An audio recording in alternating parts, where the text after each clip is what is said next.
इस वीडियो में मैं एक छोटा सा इंट्रोडक्शन देने जा रही हूँ समर्थ सद्गुरु के बारे में, जिनसे मिलने का सौभाग्य मुझे ओमकारेश्वर में मिला। ओमकारेश्वर ब्लॉग में मैंने बताया था कि 22 महीने से नर्मदा संरक्षण के लिए अनशन पर हैं। इन्होंने अन्न का एक दाना भी नहीं खाया है 22 महीनों से। ये सिर्फ नर्मदा के जल पर ही डिपेंड हैं। इनका फेसबुक पे एक पेज भी है नर्मदा मिशन के नाम पर। आप वहाँ भी इनके बारे में डिटेल में जान सकते हैं, तो आप वहाँ भी इनको ज़रूर फॉलो करें। समर्थ सद्गुरु, जिन्हें उनके अनुयायी प्यार से दादाजी भी कहते हैं,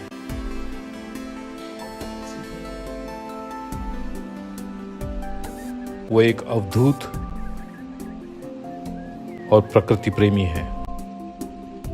समर्थ सद्गुरु हमारे प्रिय दादाजी एक अविरत सत्याग्रह पर हैं, या कहे सत्य के आग्रह पर है, जहां उन्होंने अन्न का त्याग किया है।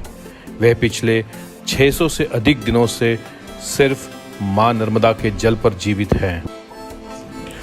उनका कहना है कि वे हमारा अन्न नहीं ग्रहण कर सकते, क्योंकि हमने अपनी प्रवृत्तियों से प्रकृति को भारी नुकसान पहुंचाया है।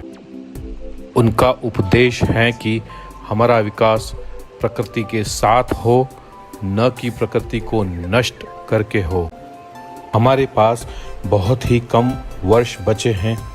प्रकृति के प्रति अपना भाव, अपनी प्रवृत्ति और विचारधारा को बदलने के लिए यदि हम इसे सकारात्मक रूप में नहीं बदल पाएं, तो इसके परिणाम बहुत ही भयावह होंगे।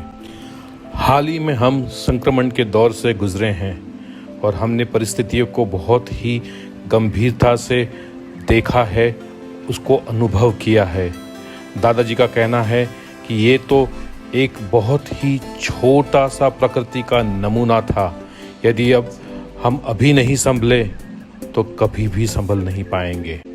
समर्थ सद्गुरु पिछले साल की शुरुआत से अखंड परिक्रमा में हैं, जहां वे गांव-गांव जाकर लोगों के साथ संवाद कर रहे हैं।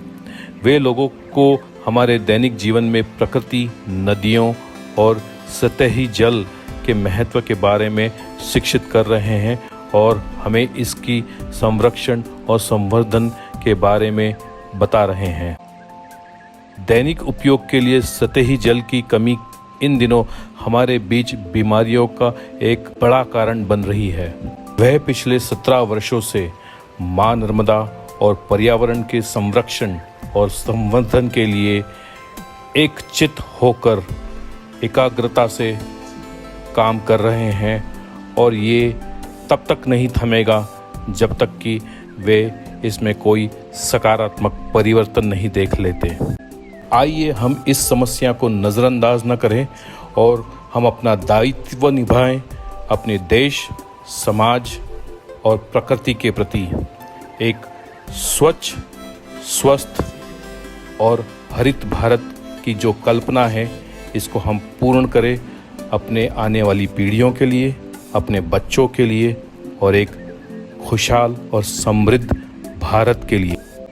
आने वाली प्रस्तुति में हम दादाजी के नेतृत्व में किए गए नर्मदा मिशन द्वारा कुछ महत्वपूर्ण कार्यों पर अवगत कराएंगे। नर्मदे हर।